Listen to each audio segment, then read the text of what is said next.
Good afternoon. You're listening to Voice FM. You're welcome to the Healthy Lifestyle Show with myself, Gemma Paddington. And it's a gorgeous sunny day, Thursday, the 8th of May today, guys. And I have got two lovely guys with me today. So I've got Nick and Dan from the PerformWell Podcast. That's correct. Hopefully I said that right.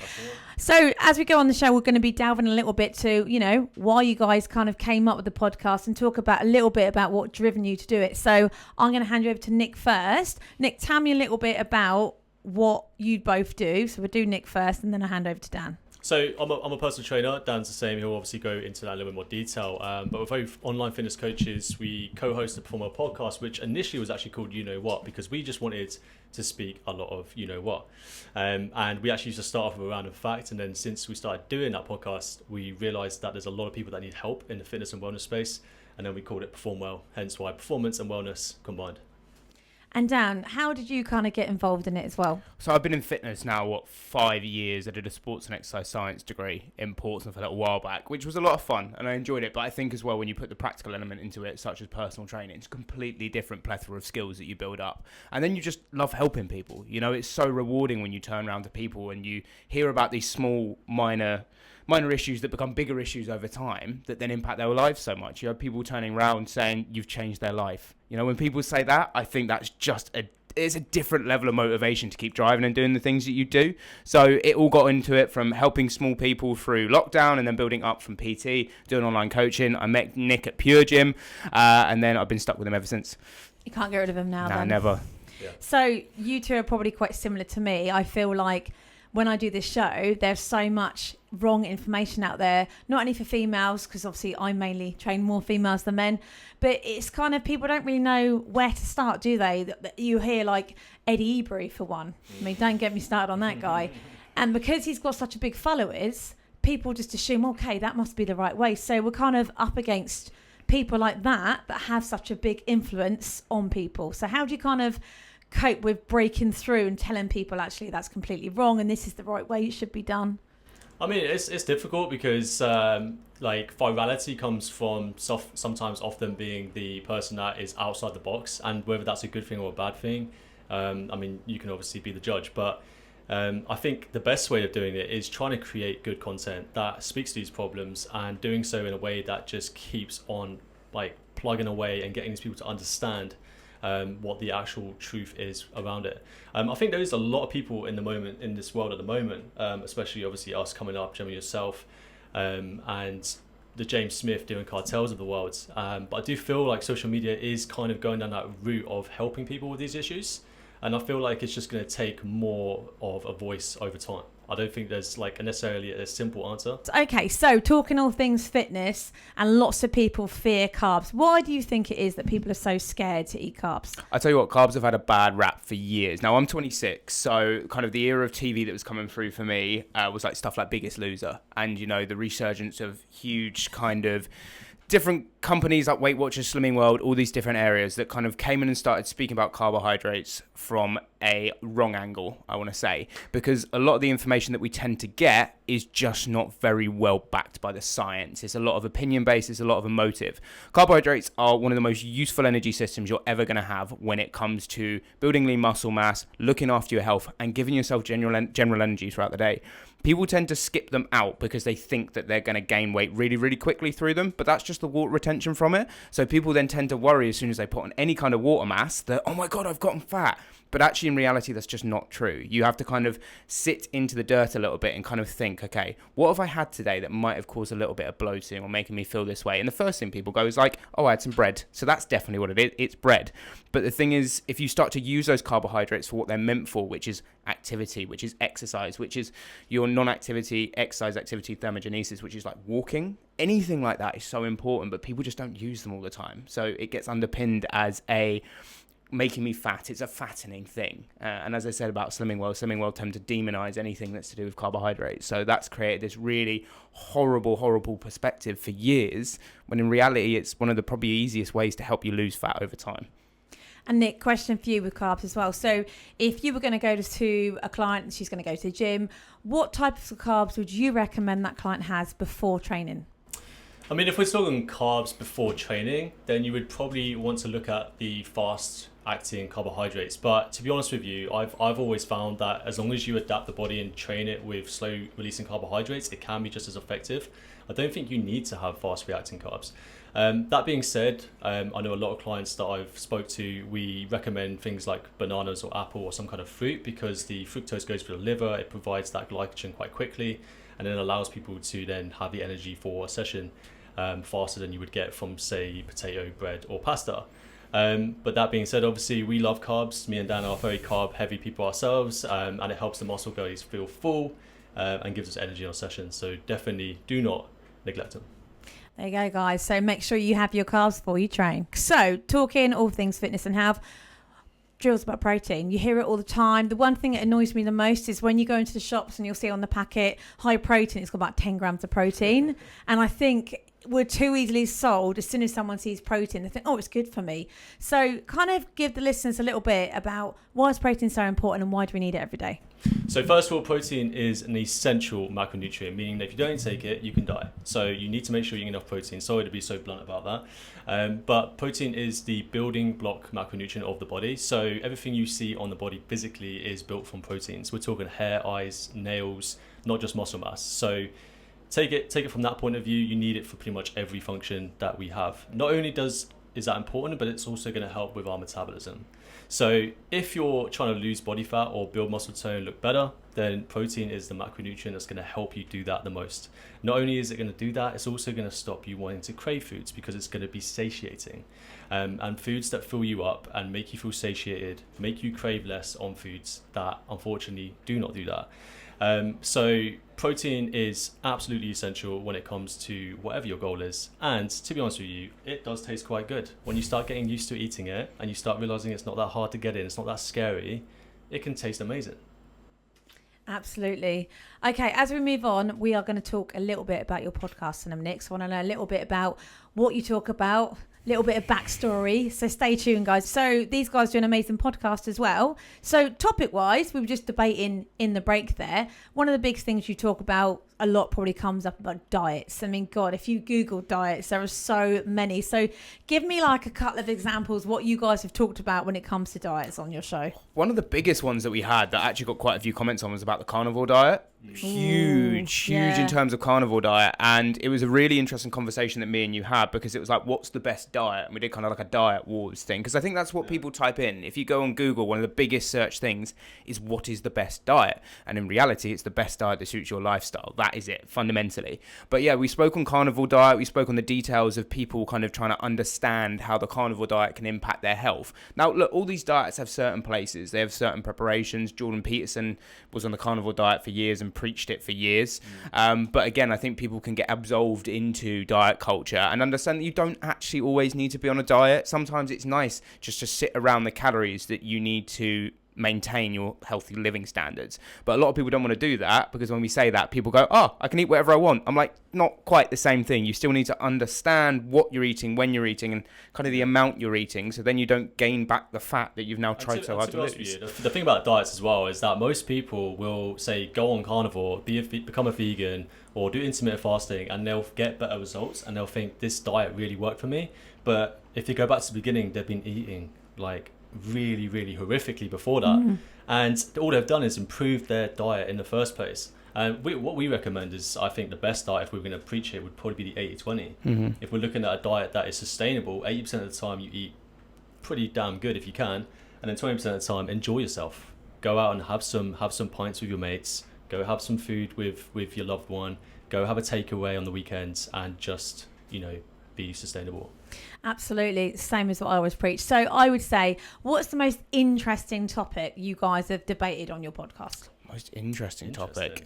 I think we've gone down, one of the biggest topics that kind of sparked a bit of debate was intermittent fasting. Oh, yeah. Yeah. If we're talking diet, then yeah. Are you saying diets or topics in general? Anything in particular. Anything to do with, like, in that kind of healthy lifestyle aspect, what has been the biggest one that's gone or had the biggest reaction that you've spoke about? So we're on 96 episodes, just so you guys know. This is actually 96 episodes right now.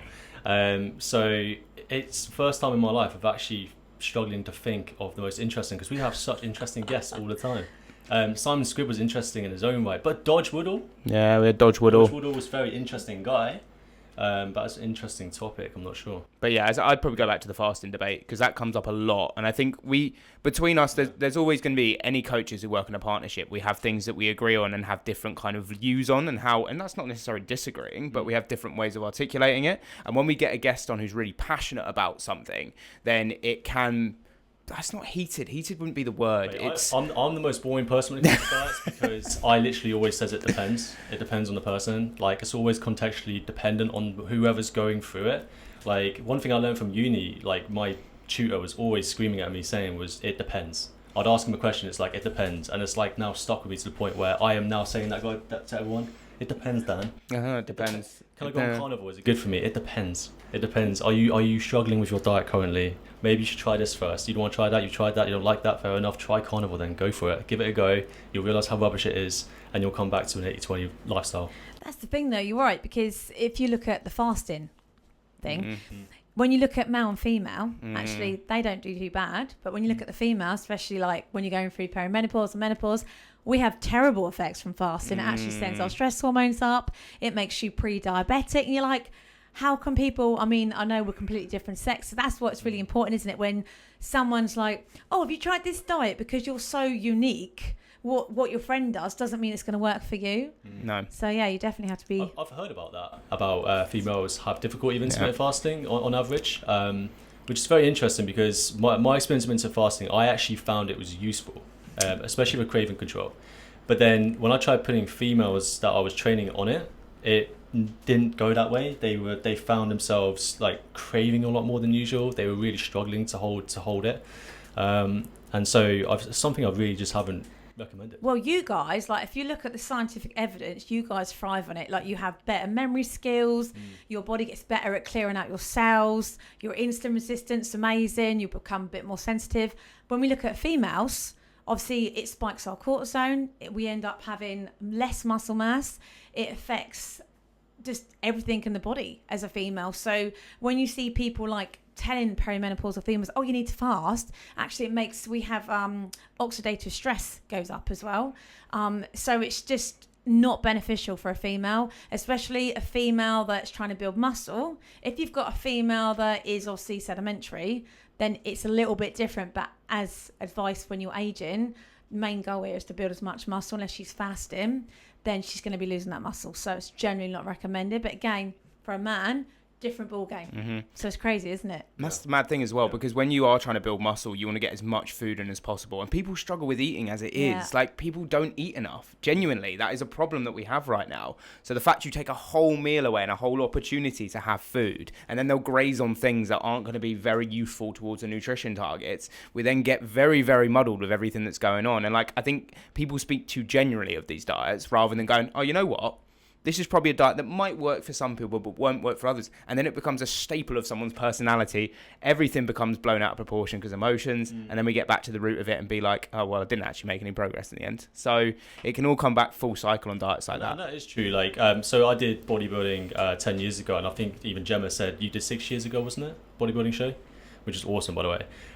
But I did intermittent fasting at the time, and I got sucked into the world of doing the research, and it said about how it can improve insulin sensitivity, which can then improve muscle growth. Yeah. And then I just got sucked into it, and then I thought, well, what if I do intermittent fasting and low carb, and put just my carb meal at the very end of the day? Started doing that, and then I just kept going down this rabbit hole, and my diet was so restrictive that I couldn't enjoy myself on the weekends. I was feeling awful. I actually lost muscle mass, which was very strange. And I went down to the point where I had a protein-only diet for about a week, which means no fats. And we know fat are essential for the body. So I had no fats for an entire week, and I can't explain how bad I felt and how my body like literally disintegrated. That's the thing, innit? Like when you look at all the macronutrients, you think if we weren't supposed to have every bit of the macronutrients, they wouldn't be there. So you're right. And I, same as you guys said before, I always say to all my listeners and my clients, it's 80-20 rule. You know, if you live a balanced lifestyle or do the diet you don't know you're on, do you know what I mean? You don't want to be, because if it's restrictive, you're not going to succeed. and you're going to fail. Apologies for interrupting the podcast. We know you're getting fully engrossed into this episode, and we really appreciate you stopping on the video on YouTube or on Spotify if you found us through one of the search pages. Make sure to leave a review and a subscription if you haven't already. But we just wanted to interject a point here that me and Nick have 15 years of coaching experience between us, and it's only getting better as we've got better guests on the podcast. The only way we can do that, though, is with the growth of our program that we've just released. We've got a 12-month PerformWell program, which has just dropped, and we'd love you guys to get involved in it. If you want to learn more details, make sure to head to the description, as we've got our website in there, which can give you a full overlay of the program. We're looking to help career-driven professionals, entrepreneurs, small business owners, and anyone dominate their life by improving their lifestyle. Me and Nick like to claim ourselves as experts in this area, and if you want to check out some of our other transformations, I'm sure you do. We've got some amazing people who have performed so well off the back of this program. Have a cracking day, and we really appreciate your time. Let's get back to the podcast. So, big topic debate that seems to be ever at the moment. All the celebs are on it. The weight loss jab, guys. What is your thoughts on it? Well, I mean, we said this earlier. I'm 50-50 on it, because at the end of the day, if you've got someone that has been trying to do the diet for a long time, they're super, super overweight, and they just don't have the mentality. You just know that they haven't got that kind of mentality to be able to make a change in any quick kind of fashion. If that helps them start the journey, I'm all for it. But the majority of people that take it aren't at that stage. Majority of people take it as a quick fix. And, you know, as you talked about, the amount of muscle loss that occurs because of the deficit in calories they're taking in is so extreme that later on in life, they're going to have problems with their metabolism and also their joy. Because, yes, okay, they might not have the appetite for foods as much, but they're also going to miss out on occasions where they can have food like that with their mates, etc. Honestly, it is... See, same as Nick, 50-50 on it. However, I sway towards more that if you haven't tried things first, why are you jumping on it? And I saw a jokey comment on someone's Instagram story this morning that was like, I'm making 5 salads a day, I'm looking after myself, I'm doing my steps, and I'm still only like 1 pound down on the scales. And then it's like really contemplating doing the Manjaro jab. And I'm like, why is it getting glorified? Like, why is it now a glorified way of losing weight? Like, please understand that there's so many people out there to help, and it's never ever a knowledge problem we have these days. It's an accountability problem. People do not want to be held accountability for the problems that they've stacked up for years. And I've said to clients that come in and work with me, I'm like, if you've ate rubbish food for a long period of time and say you've gained weight over 6 months, how are you expecting to lose that in 2 weeks? Like, it doesn't happen. Your habits don't suddenly just switch off and you change into this new mojo. You have to take your time. You have to build up the habits again and go again. But people just don't want to accept that. And I hate to be that person, but it's acceptance as well. No, I totally get both sides. Like, I totally get what you're saying. Like, if you've got someone that's severely obese and it's a point it's life or death, then I get that. There is a time and place for it. But when you've got someone that's like, I want to lose less 10 pounds for my holiday, you're like, really? And the amount of people that I say, have you literally tried everything? And the number one thing we always say, are you tracking your food? Well, the amount of people that say, oh no, I'm not. I'm like, right, okay, so how do you actually know how many calories you're eating to how many calories you're burning? But it's the easy way out, isn't it? People want a quick fix these days. Yep. Doesn't matter what the health risks are. They just want to lose that weight quick. And don't get me started on tracking food, because there's some people out there that say you shouldn't track food, that it causes eating disorders, and it's all kinds of these things. And then you've got the other side that says tracking food is the only thing you should do. But yeah, no, it's a nightmare. Or that calories don't matter. Yeah. Or calories don't matter. Yeah, what is it? It's like, oh, not all calories are created equal. I'm like, it's a measurement of unit. That's it. There's no more. Measurement in unit. It's how much you eat, and that's it. Because the reason that you've gotten fat is you've eaten too much. It's the amount you've eaten. It's not what you've eaten. It's the amount you've eaten. Now, that being said, some calories, or should we say some foods that are higher in calories, also have certain nutrients that might be good for your body. So you've got to look at calories and nutrients as something together, as opposed to just focusing on the calories. Absolutely. Good topic debate, that one. Yeah. And another huge topic comes up a lot is sleep. So many people struggle with their sleep. Have you had any really good guests on? Can you give some tips to help people sleep? Oh, we've had an amazing guest on in Phil Lerney. He's a god in the industry. If you know who Phil is, he was a guy called the PT coach.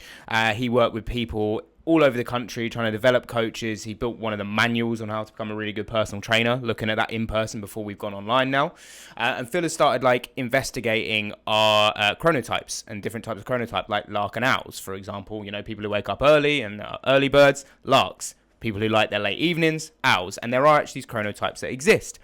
But people are chronically underslept. Most people have an essence of sleep debt. So what Phil came in and basically started saying was like, well, based on our circadian rhythm, we need to figure out ways to get that more in sync. We're over caffeinated, we're overstimulated, we need to bring that down a little bit. And he delved into these different areas of trying to understanding why as a population we're struggling so much.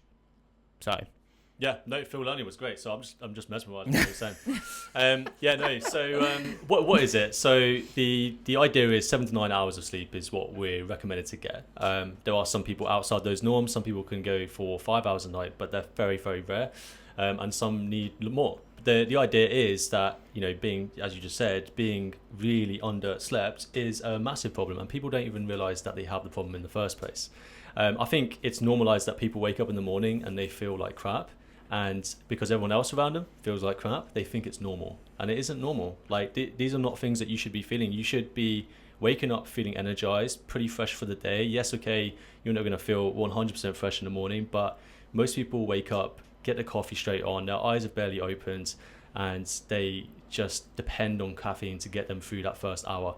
And it was actually Phil Learney that showed us that the first hour of the day with caffeine can sometimes not be the best time to take it. It's actually worth maybe delaying that coffee for an extra hour in the morning before you take it, just because of the effects they can have on you later.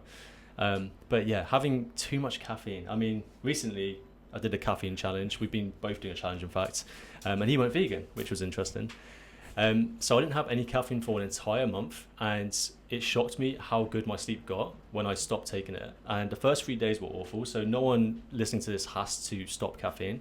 But after the first 3 days, I felt amazing, and my sleep was never been that good. And that's just because I had no caffeine in my brain and system when I was going to sleep every night. I would fall asleep straight away, I'd have the best sleep, I'd feel rested, wake up in the morning, and I wouldn't depend on needing coffee to wake up. I would just wake up. Absolutely. And I think you're right. Lots of people, if you're stressed as well, so many females in general are so overstressed. And that plays a huge role on the HPA axis, your sympathetic drive, and then your body can't shut off the cortisone. So then you're just like buzzing. But yeah, sleep's a huge one, isn't it? And you're right. I read some ages ago, it's really important that we see the daylight and we see the evening. And I think too many people are still stuck on their phones, aren't they, working? And it can... Yeah. It's such a tough thing as well, because I've spoken to so many people. Like, we are a hyper-fixated, hyper-driven society these days. We all want to achieve, we want to do great things, but then we still don't look after ourselves. And actually, one of the most important things we learned from that podcast with Phil is Phil said to look after your sleep cycle, you need to look after your wake cycle. So, like, throughout the day, you need to, as you say there, get sunlight. And one of the best things you can do is get 15 to 20 minutes of sunlight in the morning. Go out for a 15 to 20 minute walk in the mornings. It may sound absolutely ludicrous and mad, but actually that helps to kickstart the serotonin production that you're looking for to help you feel better throughout the day. You think when we had come through the ages, the problem we have now is we have dimmer shutters, we have blackout blinds, we don't see daylight. This is why wake up alarms and SAD lights have become so important. And it's something that people just forget and neglect when we're thinking about improving our sleep so we don't look like earlier on. But if we're talking before sleep, and the key thing we spoke a little bit about is what can you do before going to bed to help yourself relax. Now, we spoke a little bit about doom scrolling, people on their phones a lot before sleep. What you can do is I tend to get people to do like a digital detox. Everyone loves the word detox. Digital detox before bed. Put your phone down an hour before. It helps to reset your kind of system. And then you can look at supplements like magnesium, having a chamomile tea. Sitting watching TV is fine because the TV is far enough away that you don't get the blue light too much from it. But it's when we're on our phones that we're kind of hyperactive and hyperfixated before going to bed. I'm sorry. I was going to say, and for those that don't know, there's a few things when it comes to sleep as well that matter. So I'm sure those that have done their sleep tracking that you've heard of deep sleep, REM sleep, light sleep, and you might have even heard of sleep latency, which is basically how long it takes for you to close your eyes and actually go to sleep. And the thing is, most of our deep sleep is at the beginning of our sleep, and most of our REM sleep is before we wake up. And that REM sleep is where we get those dreams.